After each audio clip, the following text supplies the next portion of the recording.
कैसे हैं आप सभी? आशा करती हूँ आप सभी ठीक होंगे। तो फ्रेंड, आज ये हिंदी साहित्य के इतिहास का ये 7वां क्लास है। तो चलिए चलते हैं अपनी क्लास में। तो हम देखेंगे हिंदी का प्रथम कवि, प्रथम रचना। तो पहले कवि हैं शिव सिंह सेंगर।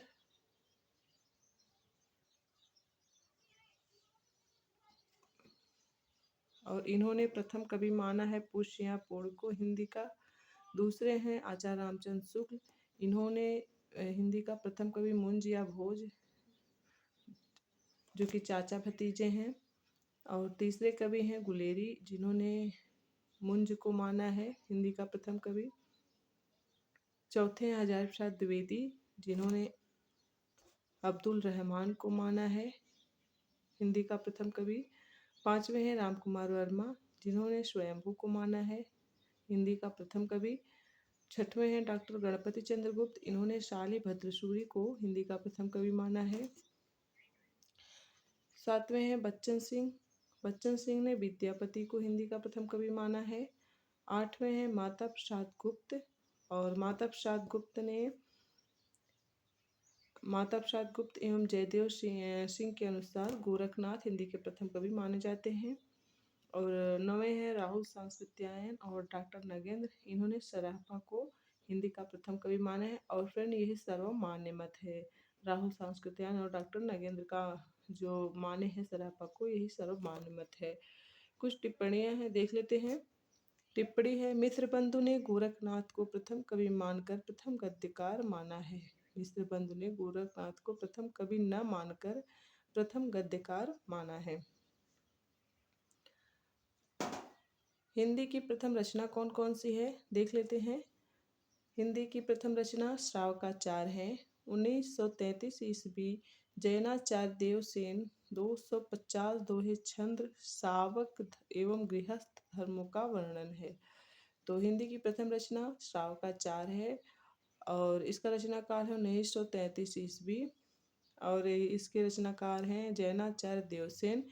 इसमें कुल 250 दोहा छंद है और यह श्रावक एवं गृहस्थ धर्मों इसमें श्रावक एवं गृहस्थ धर्मों का वर्णन किया गया है। देखते हैं आगे। परिभाषा है डॉक्टर नगेंद्र की। यदि एक ग्रंथ के रूप में हिंदी की प्रथम रचना को निर्धारित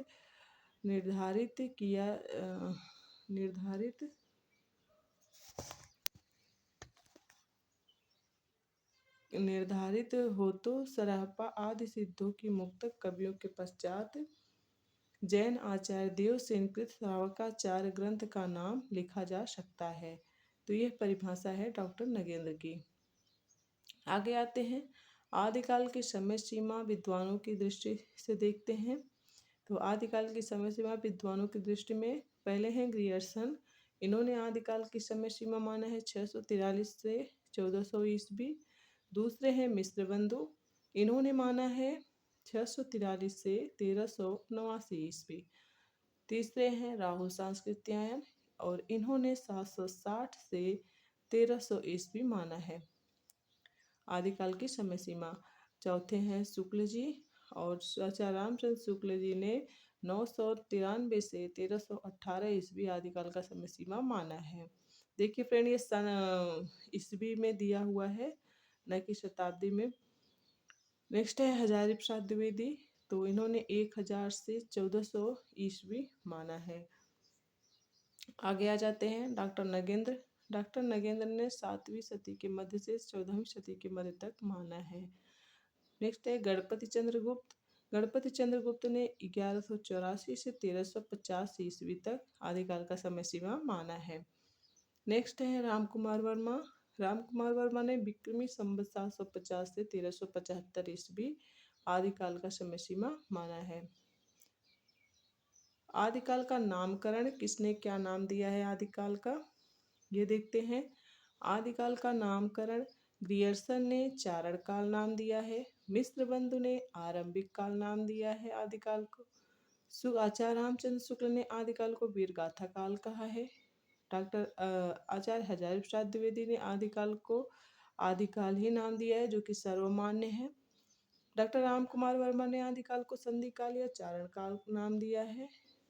महावीर प्रसाद द्विवेदी ने आदिकाल को बीज बोपन काल नाम दिया है।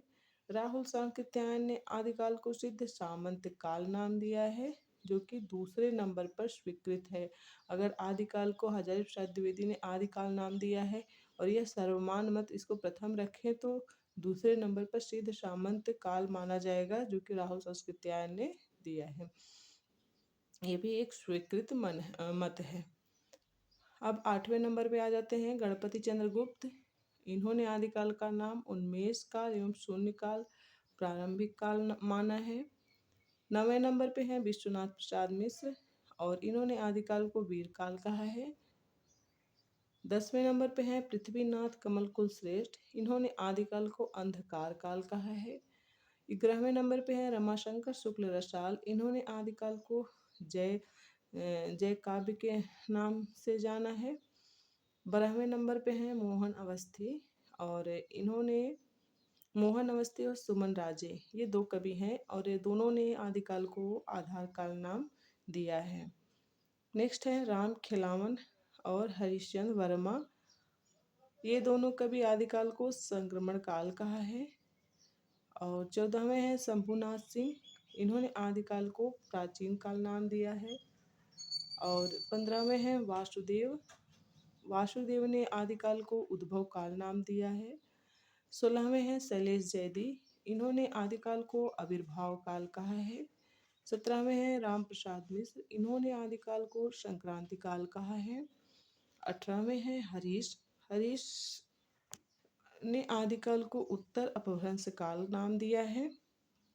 नेक्स्ट हैं श्याम सुंदर दास जी ने आदिकाल को आदि युग वीर काल कहा है।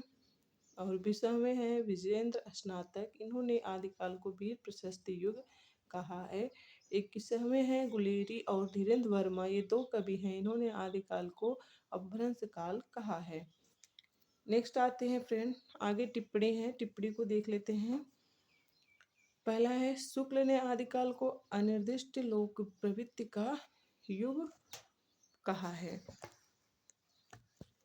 दूसरा है हजारी प्रसाद द्विवेदी ने आदिकाल को अत्यधिक व्याघातों या विरोधों का युग कहा है। तीसरे हैं डॉक्टर भागीरथ मिश्र, इन्होंने हिंदी साहित्य का आरंभ गोरखनाथ की रचनाओं से मानते हैं। चौथा है राम स्वरूप चतुर्वेदी, हिंदी साहित्य का आरंभ पृथ्वीराज राष्ट्रों की भाषा से मानते हैं।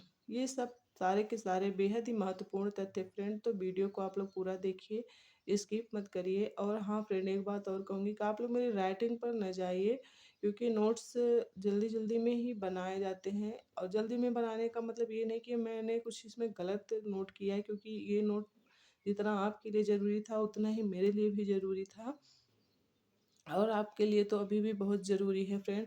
और मैं इसी नोट से मैं तैयारी की हूँ, और मेरे बहुत से भाई बहन भी इसी नोट से तैयारी किए, जो कि सफल भी हुए हैं।